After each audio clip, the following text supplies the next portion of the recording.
Hello students, welcome to my YouTube channel Easy Mathematics.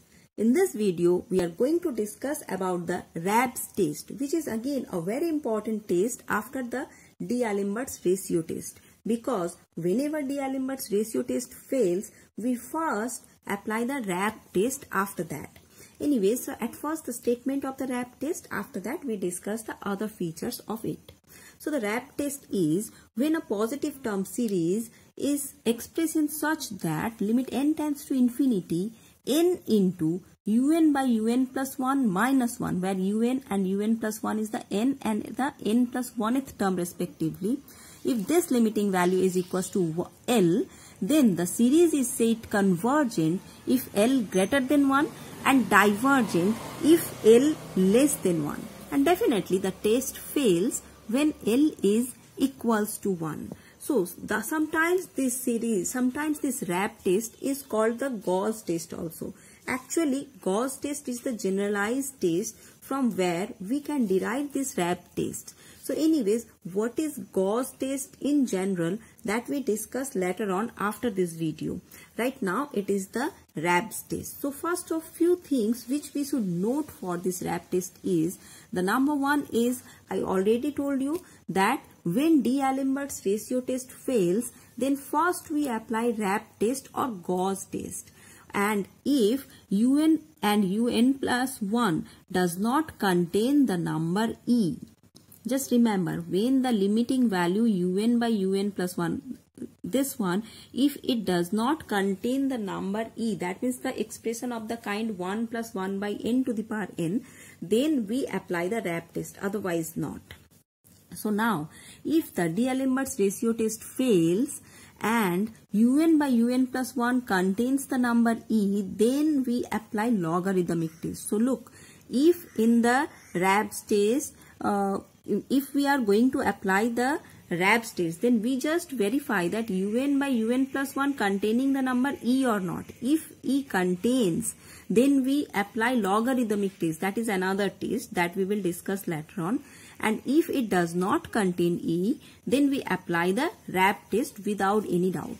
So one more thing, that the RABS test fails when we apply, that is when the RABS test fails, that means when the limiting value we will find out 1, that time we apply De Morgan's and Barton's test.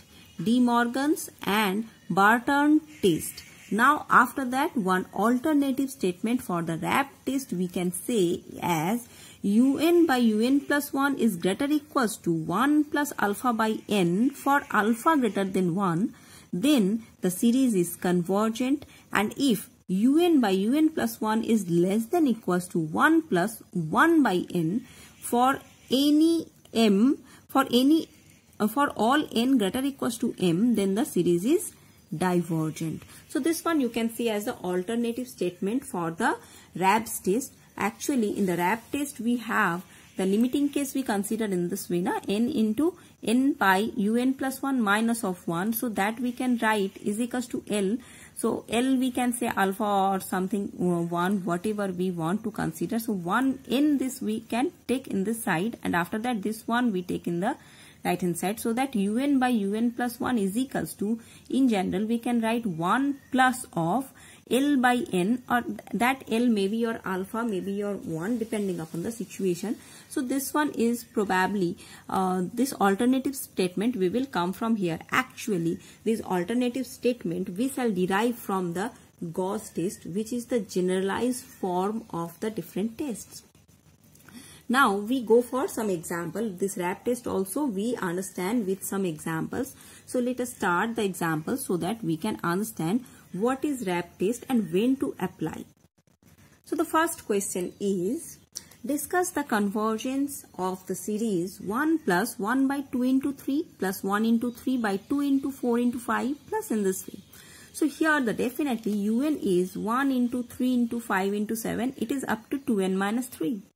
And the denominator is 2 into 4 into 6 into 8. In this way it is 2n minus 2 into 2n minus 1, where definitely n is greater equals to 2.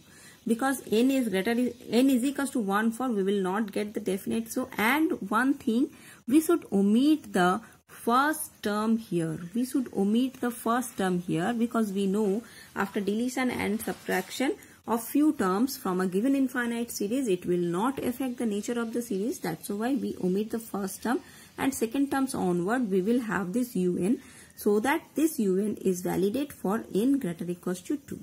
Now from here we should find out un plus 1. So definitely in un just substitute n for n plus 1, and whatever be the value you will find out, that is your un plus 1. Now we take the ratio of these two. So at first we take un plus 1 by un. Why we will do so? Because in D'Alembert's ratio test we will find out so. So if we will do that, then we will find out this one, and while we take the limiting value, then we will find out this is our value is 1. So D'Alembert's ratio test, this is the application of D'Alembert's ratio test, and while we apply the D'Alembert's ratio test, that value is 1, means D'Alembert's ratio test fails. I just want to show you only that if for any given series, we at first apply the D'Alembert's ratio test. If D'Alembert's ratio test fails, then we go for the RAP test or the logarithmic test. So depending upon that, it contains the value e or not. Anyway, so here when this one is 1, we say that D'Alembert's ratio test fails, and we should apply for the RAP's test. So now when RAP test for n into un by un plus 1 minus 1, that value we should find out. We already have calculated un plus 1 by un. So if we take the reverse of this one, that means if we take the reverse of this one, then we will find out un divided by un plus 1.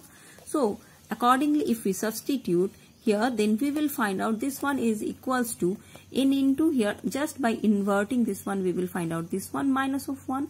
If we simplify and take the limit, then we will find out the value is finally 6 by 4, that is 3 by 2, and which is obviously greater than 1. Hence, by RAP's test, the given series is convergent. Now one more example we should do for this one. So here the series is 1 plus 3 by 7 into x plus 3 into 6 by 7 into 10 into x square in this way. So here also again we find out the un. Here again we just omit the first term to get the un, and un is 3 into 6 into 9 into 3 multiple of n divided by 7 into 10 into 13 into, in this way it is 3n plus 4 into n x to the power of n, and from here we can easily find out un plus 1. After getting these two, we take the ratio un plus 1 by un just to apply the D'Alembert's ratio test. So this ratio value we will get this one. So while we take the limit, then we will find out the value is x. So by D'Alembert's ratio test, we say the series is convergent when x is less than 1, divergent if x greater than 1. But when x is equals to 1, the test fails. So when we substitute in this un, the x is equals to 1, and then we apply the RAP's test, so that we will find out here after that substitution, this limiting value is 4 upon 3.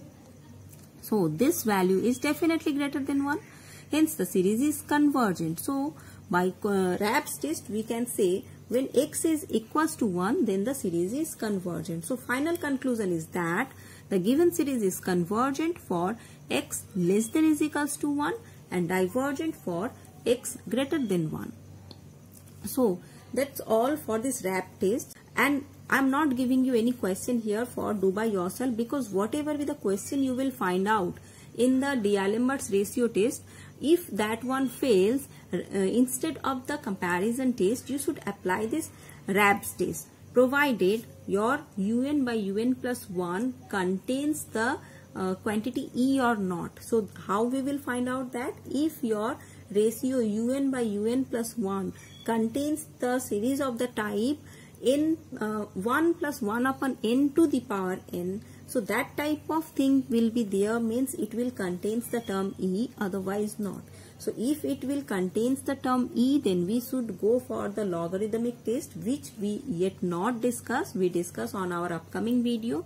And if it doesn't contain any e, then we should go for the RAP test. So whatever be the do by yourself questions are given in time of D'Alembert's ratio test on that video, that all questions you should practice for the RAP test.